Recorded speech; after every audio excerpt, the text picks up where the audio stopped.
السلام علیکم۔ میرا نام محمد ابو بکر ہے۔ میں نے اس سے پہلے bachelor of science in accounting and finance کیا اور ابھی میں جامعۃ الرشید کلیۃ الشریعہ سال سوم کا طالب علم ہوں۔ میرا سوال یہ ہے کہ ماڈرن فلاسفی میں جس طرح ہم دیکھتے ہیں کہ جب کلرجی شپ سے لوگ باہر نکلے اور اسکیپٹسزم کے بارے میں سوچنا شروع کیا، جب اس چیز کو انہوں نے سوچنا شروع کیا تب انہوں نے دنیا میں ترقی شروع کی ہے۔ اور ہمارے جس طرح کہ آپ نے ابھی تھوڑی دیر پہلے ٹیکنالوجی کی اتنی زیادہ اہمیت کا بیان کی ہے، ہم لوگ ابھی تک اسی چیز سے پھنسے ہیں۔ اور سیکنڈلی جب کہ ہمارے اسلام میں بہت ساری تھاٹس ایسی ہوتی ہیں جو پری ڈیٹرمنڈ ہوتی ہیں، تو پہلے سے پری ڈیٹرمنڈ تھاٹس کو لے کے میں ایک تخلیقی ذہن کیسے رکھ سکتا ہوں؟ اور چونکہ ہمارے ہاں ابھی تک ایسی ٹیکنالوجیکل انوویشن نہیں ہوئی، جب وہ انوویشن نہیں ہوئی تو میں جو بھی کوئی نیا اقدام اٹھانے جاتا ہوں یا قدم اٹھانے جاتا ہوں اس کے بارے میں پہلے سے یہ آ جاتا ہے کہ فلاں چیز حرام ہے، فلاں چیز حرام ہے، فلاں چیز حرام ہے۔ تو اس چیز کو مد نظر رکھتے ہوئے ہم دنیا میں ترقی کیسے کریں گے؟ بہت شکریہ۔ بھائی صاحب کا اچھا سوال ہے۔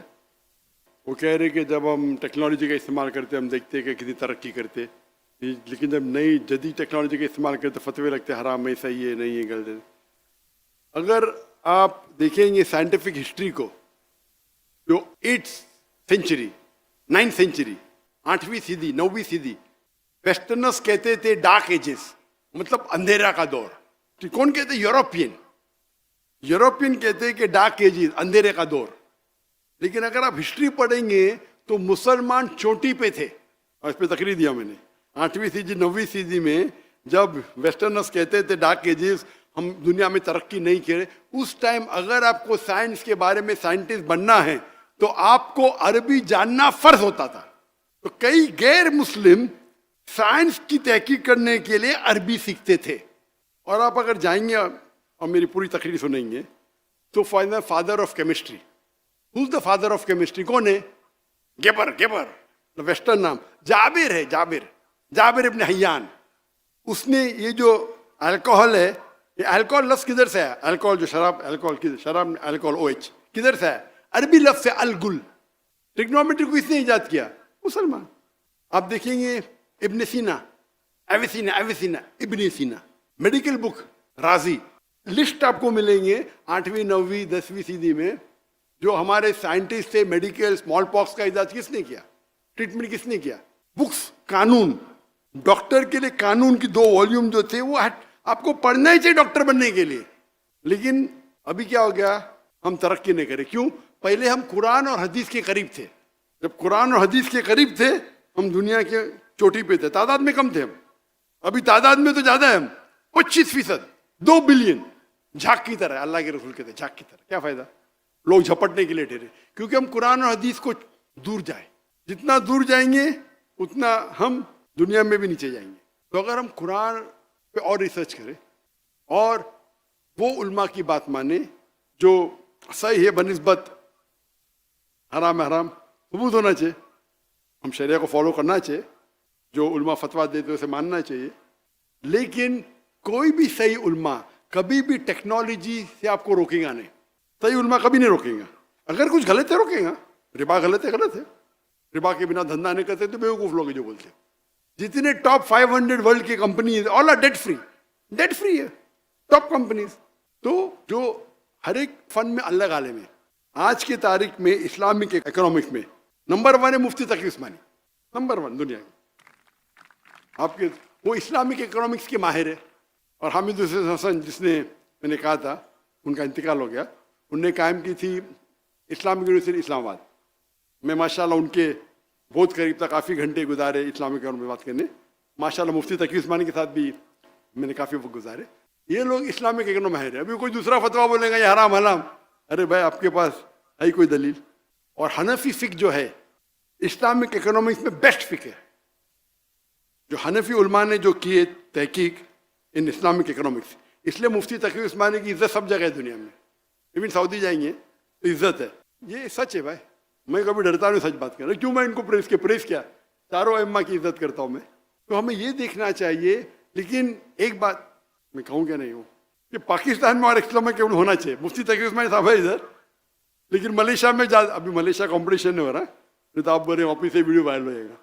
نہیں، لیکن ملیشیا پاکستان کا کوئی اعتراض نہیں لے گا، انڈیا پاکستان میں اعتراض ہوتا ہے تو ملیشیا کا بول سکتا ہوں نا مفتی صاحب۔ ملیشیا میں جو پریکٹیکل اسلامک بینکنگ ہے بہت اچھی ہے، وہاں نمبر 2 शेख दाऊद बकर, वो नंबर 2 आते, वो मलेशिया में। लेकिन प्रैक्टिकली इस्लामिक बैंकिंग जो मलेशिया में वो और आम है। यहाँ मैं पूछ रहा था, कौन कह रहा था 23%, कौन इस्लामिक बैंकर कह रहा था कि 23%, वो भी अच्छी बात है, 23% of the banking is Islamic banking. Malaysia में और ज़्यादा तादाद है, हालांकि मलेशिया में 63% मुसलमान है, तो वहाँ कम होना चाहिए ना। हाँ, गैर मुस्लिम भी इस्लामिक बैंकिंग करते, तो यहाँ मुसलमान 95-97% मुस्लिम है पाकिस्तान में, तो यहाँ क्यों? उल्मा आपके पास है, टेक्नोलॉजी है इस्लामिक बैंकिंग की, तो क्यों? तो खाना का गड़बड़ है ना। तो हम इस्लामिक इकोनॉमिक्स जो नहीं जानते बोलते हैं, अरे इस्लामिक बैंकिंग कन्वेंशनल बैंकिंग ऐसा है, चाहिए यहाँ से खाओ एक है।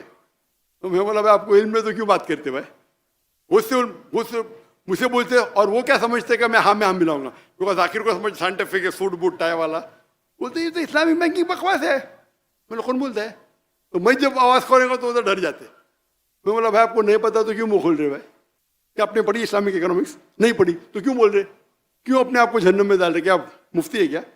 हाँ बोलो, मुझे समझता है, जायज़ है, खाली हाँ ये अलग बात है क्या बहुत से लोग इस्लामिक बैंकिंग के नाम पे मुसलमान को बेवकूफ़ बनाते, वो सही है, लेकिन there is something like Islamic banking ruling है। तो आप लोग, अगर मुझे पता है इज्जत बहुत मुफ्ती तक उसमें नहीं किया माशाल्लाह, लेकिन आप लोग सपोर्ट कीजिए। अभी अगर 25% बोले तो यहाँ 25%, यहाँ से ज़्यादा परसेंट हो जाएगा इस्लामिक बैंकिंग का। मैं तो बेस्ट बोलता हूँ भाई, लोन लो ही मत, बेस्ट है, ना रहेंगी बात ना बचेंगी बांसुरी। लोन लेने का तो इस्लामिक बैंक से लो, अगर मजबूरी है तो। लोन नहीं लेना बेस्ट है, मजबूरी है तो इस्लामिक बैंक से लो। तो इस तरीके से एक एक पहलू पे अगर हम तवज्जो दें और पूरा माशरा एक होगा, और अगर टेक्नोलॉजी बढ़ती है तो क्या करना चाहिए आपको सपोर्ट के लिए आप अगर शुरू करते हैं तो आप बड़ी मिसाल के तौर पे मुझे नया जवाब मिलता है। इस्लाम का उसूल है कि अगर एक आलिम फतवा देता है, अगर वो सही है तो उसे 2 सवाब, गलत है तो भी 1 सवाब। आलिम, आम आदमी नहीं। अभी आलिम के मतलब हर फन में अलग अलग आलिम है, हदीस का आलिम मुहद्दिस है, तफसीर का आलिम मुफस्सिर है, तो आलिम। तो मुझे अगर कोई ऐसा जवाब मिला जो नया जवाब मिला तो मैं क्या करता हूँ, I go under the umbrella of an आलिम। वो आई थिंक मैं उससे पूछता हूँ सही है क्या, हाँ सही। तो मुझे एक सर्टिफिकेट मिल गया, टिक सर्टिफिकेट देते नहीं, मतलब मैं पूछा हूँ 2-3 आलिम से जो मेरे नज़दीक खाई है, तो मैं जवाब देने लगता हूँ। तो मैं कोई भी, हाँ मैं क्या कर सकता हूँ, एक आलिम का जवाब ले सकता हूँ, लॉजिकल दिखाऊं, वो ठीक है। वो दाई का काम क्या है, आलिम से सीखे, उसे पैलेटेबल हजम कराए आम पब्लिक को। इस्लामिक बैंकिंग के अगर आलिम लोग जो मशहूर है, जिसको फैजल अवार्ड मिला है, मैं उनको जानता हूँ, इंडियन है, दो इंडियन को फैजल अवार्ड मिला है, King Faisal award for Islamic banking. एक है छापरा, उमर छापरा, और एक इंडिया के आई थिंक शेख निजामुद्दीन। वो जब मेरे तकरीर सुने इस्लामिक बैंकिंग के, doctor Zakir you are so strict, उनको फैसल अवार्ड मिला, मुझे नहीं मिला, उसके मुझे अलग मिला सऊदी ऑफ इस्लाम। तो मैं मेरी लेक्चर दिया, भाई सही है क्या, बोलते यू आर टू स्ट्रिक्ट। मैंने ये नहीं पूछा मैं स्ट्रिक्ट क्यों हूं, मैंने ये पूछा क्या मैंने सही है क्या। तो बोलता है भाई you are logical, you are true, but you are too strict. मेरा सवाल है कि मैंने लेक्चर दिया हूं इस्लामिक बैंकिंग पे, बराबर, इसमें कुछ गलतियां क्या, बोलो। बोलते आप बहुत स्ट्रिक्ट है। मैं स्ट्रिक्ट होना गलत बात हो रही, मैं तो कहता हूं मैं फंडामेंटलिस्ट हूं ना, मैं फंडामेंटल को पूरे जी जान से फॉलो करता हूं। तो अगर आप उस फन के आलिम नहीं हैं तो आपका फर्ज होता है कि आप आलिम से पूछो। तो आपको टेक्नोलॉजी पे जाने का है तो ऐसे आलिम से पूछो जो लोग उनकी इज्जत करते, उनसे बात करो, उनको फतवा जाहिर करने दो, क्या अलाउड इज सेफ, हाँ कि नहीं। तो ये बोलना कि सारे उलमा आपको टेक्नोलॉजी रोकते हैं, ये बिल्कुल गलत है। आप किधर हिंदुस्तान में जाओ, पाकिस्तान में जाओ, माशाल्लाह अच्छे उलमा आपके पास है, सऊदी में जाओ, कुछ नहीं परहेज करके बोले करो लेकिन मुझसे फतवा मत लो, ये भी हिकमत है। करो लेकिन मुझसे फतवा मत लो, क्योंकि फतवा अलग होता है, तकवा अलग होता है। एक होता है भाई ज़रूरी है, तो हमारे मकासद शरिया में अलाउड है, फतवा तो नहीं सकते, लेकिन करो मतलब आलिम ने आपके सिर पे हाथ रखा है, आप उससे फतवा मत लो, आप समझे ना। तो कुछ ऐसे पेचीदा सवाल होते हैं दावती मैदान में, तो आपको ज़रूरी है कि जो उस फन का माहिर है, लाइक मेडिकल कुछ किया तो ऐसे आलिम से पूछो जो मेडिकल डॉक्टर भी है और शरिया भी जानता है, आप समझे। तो आप अगर शुरू करेंगे तो उनको कॉन्फिडेंस में लो, हो सकता है वो आपको 2-3 राय बोलेंगे, उसकी बात मान लो, मे बी आपका 100% 80% तो काम हो जाएगा ना। نہ مجھے 100% کرنے کا 80% تو کرو. تو اس طریقے سے ہمیں ساتھ میں لے کے چلنا تھے. انشاءاللہ اللہ آپ کے ساتھ ہوگا. Hope the answers the question.